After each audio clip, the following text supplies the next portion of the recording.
S'il vous plaît, où est passé le révolutionnaire Guy Philippe?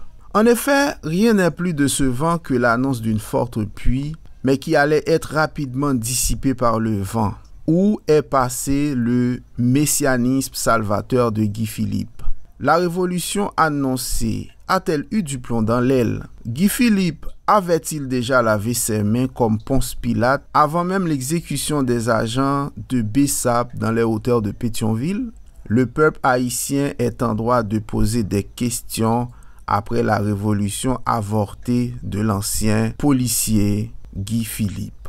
C'est vrai que nous ne sommes pas sans savoir que Guy Philippe est un militaire, qu'il peut reculer pour mieux rebondir. C'est tout simplement une supposition, mais la réalité pourrait être tout autre. Là aussi, on peut encore une fois se poser la question que voici. Guy Philippe a-t-il été rappelé à mettre un peu d'eau dans son vin trop fort par les autorités américaines? À cause de son projet révolutionnaire, il courait le risque de retourner dans les donjons centrales de la prison floridienne aux États-Unis d'Amérique où il a été incarcéré pour trafic de cocaïne? Que sais-je? En tout cas, si tel n'était pas le cas, la réprimande américaine à l'endroit de Guy Philippe, l'assassinat des agents de Bessap et autres difficultés ont refroidi la chaleur révolutionnaire du révolutionnaire.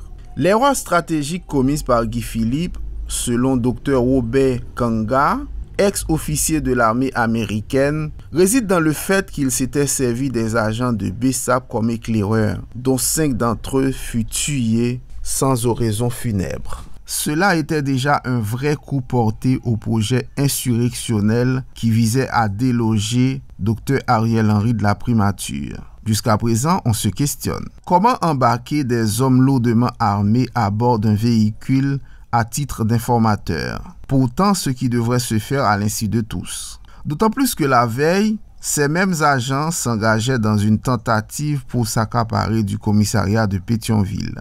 Il y avait déjà eu acte de guerre contre la police nationale d'Haïti qui était obligée de rester en alerte maximale. En dépit de tout, une très majorité d'Haïtiens soutenaient Guy Philippe dans son projet de renversement d'Ariel Henry. Cependant, avait-il les moyens financiers et logistiques pour y parvenir? Lorsque l'on sait, encore une fois, que 2004 n'est plus 2024. Quand le président Jean-Bertrand Aristide devrait affronter plusieurs forces politiques et sociales en même temps, l'Église, le secteur économique et le monde occidental. S'il veut conserver son capital de crédibilité, qu'il trouve un moyen de se réhabiliter politiquement devant l'opinion publique haïtienne. Après qu'une bonne frange de la population haïtienne l'avait embrassé comme un fils, en dépit de sa condamnation pour blanchiment d'argent sale aux États-Unis d'Amérique. Pendant ce temps, si Guy Philippe s'est réfugié dans son fief jérémien, en train de déguster des plats de tom-tom trempés dans de la sauce de kalalou pour s'énergiser afin de reprendre la bataille pour renverser Ariel Henry. Probablement, il ingurgite du bon clairin trempé naturel tel que Zo de Vent, Liane Bandé, Clairin Sajous. Je vous rappelle que Guy Philippe a été arrêté en 2017 dans les hauteurs de Pétionville pour être conduit manu militari à bord d'un avion cap vers les États-Unis où il a été élargi le 7 septembre 2023, soit 7 ans après. C'était un texte de Joignier Michaud, publié dans les colonnes du journal en ligne Boucan News.